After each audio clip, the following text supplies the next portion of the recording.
اللہ سے شرمانا ایمان کی وہ روشنی ہے جو دل کو پاکیزہ کرتی ہے، نگاہ کو جھکاتی ہے اور گناہ سے پہلے ہی انسان کو روک لیتی ہے۔ یہ شرم عبادتوں سے بھی زیادہ مؤثر ہو جاتی ہے جب انسان تنہائی میں ہو، کوئی دیکھنے والا نہ ہو، مگر دل کہہ اٹھے اللہ تو دیکھ رہا ہے۔ قرآن مجید میں اللہ تعالیٰ فرماتے ہیں الم یعلم بان اللہ یرا، کیا وہ نہیں جانتا کہ اللہ دیکھ رہا ہے؟ یہ ایک ایسی آیت ہے جو انسان کے اندر چھپی نیت کو بھی لرزا دیتی ہے، یہ احساس دلاتی ہے کہ ہر عمل، ہر سوچ، ہر نگاہ اللہ کی نظر میں ہے۔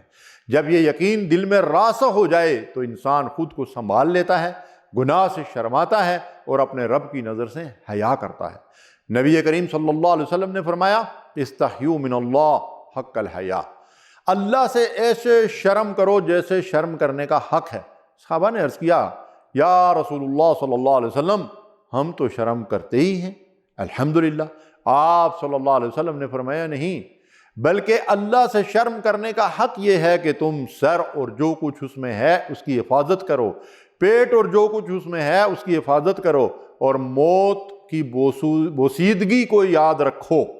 اللہ سے شرمانا صرف گناہ سے رک جانا نہیں، یہ اس شعور کا نام ہے کہ اللہ ہر لمحہ میرے ساتھ ہے۔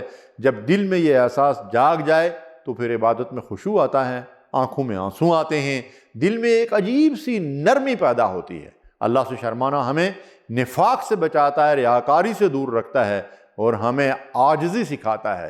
یہ وہ دولت ہے جو ظاہر سے زیادہ باطن کو خوبصورت بناتی ہے۔ اے اللہ ہمیں اپنا خوف عطا فرما، ہمارے دلوں میں اپنی حیا پیدا فرما، اور ہمیں ان لوگوں میں شامل کر جو ہر حال میں تجھ سے شرماتے ہیں۔ آمین یا رب العالمین۔